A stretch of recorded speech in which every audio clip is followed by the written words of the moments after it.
Alors, depuis que je suis sorti de l'EBI, j'ai enchaîné suite à mon stage de fin d'études au sein d'une PME dans le traitement de l'eau qui s'appelle ISB Water, donc entreprise au sein de laquelle j'ai fait mon stage de fin d'études. Donc, on m'a proposé un CDI.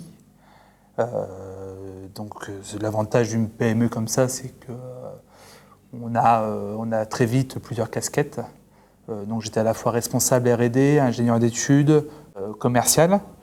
Et puis donc la PME a subi de plein fouet en fait la crise et il y a une réduction budgétaire assez importante et donc je n'étais plus que cantonné dans un rôle de commercial, ce qui me plaisait un petit peu moins, même si j'étais pas réfractaire à la chose. En parallèle, j'étais donc en contact avec une société de conseil Assystem, donc qui est partenaire des plus grands industriels français, que ce soit dans l'énergie, l'environnement et dans la pharma. Et donc, j'ai enchaîné chez Assystem à partir de septembre 2012 sous la forme d'une promotion. Donc, c'était une vingtaine de jeunes diplômés qui se sont trouvés dans une promotion où il y a eu des échanges avec les experts métiers sur différents secteurs. Promotion dans laquelle j'ai pu retrouver 5 EBistes sur les 20 personnes recrutées par Assystem cette année-là. Donc, je me suis retrouvé en fait dans le domaine de l'énergie, donc à ma demande, et dans le domaine du gaz. Donc, et depuis maintenant 2 ans et demi, je suis chez Assystem en tant que conseiller consultant dans le domaine du gaz.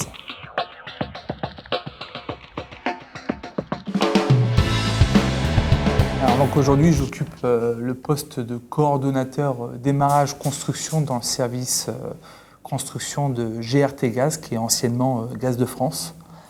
Et j'interagis donc avec des experts construction et des responsables de mise en route d'installations industrielles sur des projets donc, de réhabilitation de sites industriels gaziers ou de projets neufs en fait.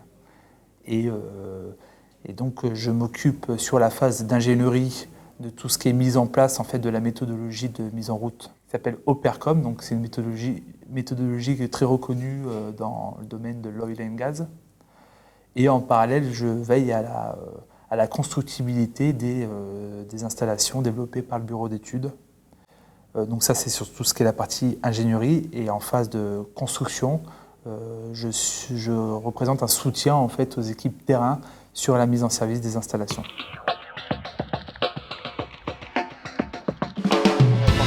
Non, l'EBI m'a apporté une culture scientifique qui m'a permis en fait de passer d'un domaine à l'autre, notamment du traitement de l'eau, domaine dans lequel j'étais stage associé.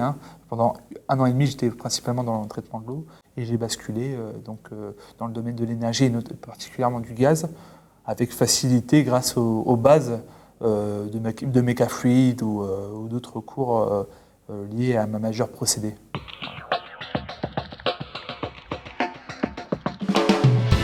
Donc la notoriété de l'EBI, oui. Alors la notoriété de l'EBI m'a servi pour enclencher en fait la discussion avec Assystem, donc boîte de conseil dans laquelle je suis salarié aujourd'hui, puisque pour Assystem, l'EBI est une école cible. Donc ça m'a permis en fait d'amorcer la discussion. Après, le domaine dans lequel je suis, donc qui correspond à l'énergie, l'EBI n'a pas encore une réputation sur laquelle je pouvais me reposer pour intégrer le domaine. Mais oui, il y a une reconnaissance de l'EBI, pas sur tous les domaines. Sur la pharma, je sais que chez Assystem, les EBI sont très appréciés. Dans l'agro, ça commence petit à petit. Mais dans l'énergie, il y a encore un travail à faire. Mais bon, c'est sur des personnes comme moi ou d'autres encore EBistes qu'il faudra compter.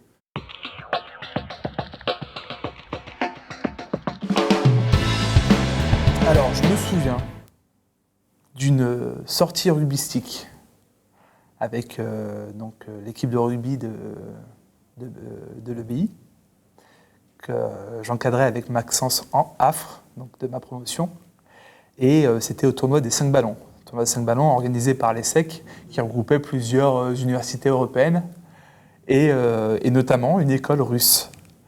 Et il y avait un correspondant en fait, de l'ESSEC qui était un Français, donc un franco-russe. Et il nous expliquait que ces étudiants-là s'entraînaient toute l'année, même sous la neige, même à -20, ils s'entraînaient, musculation, tout ça, des bons bestiaux, quoi. Des bons morceaux. Et en fait, ils mettaient des tatanes à tout le monde depuis le début du tournoi. Et nous, on avait réussi à gagner contre les Italiens seulement, parce qu'ils n'étaient pas là. Donc en fait, on a gagné par forfait. Et donc j'étais très peu confiant.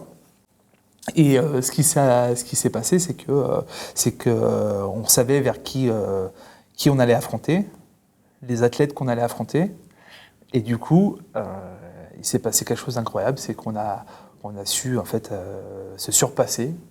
Et en face, on ne nous a pas respecté d'enjeu, puisqu'on nous considérait comme plus faibles. Et alors c'était peut-être vrai sur le papier, mais au final, sur le score, on a gagné par 3 essais à 1 face à des bestiaux qui nous rendaient à chacun au moins 40 kilos en plus. Voilà.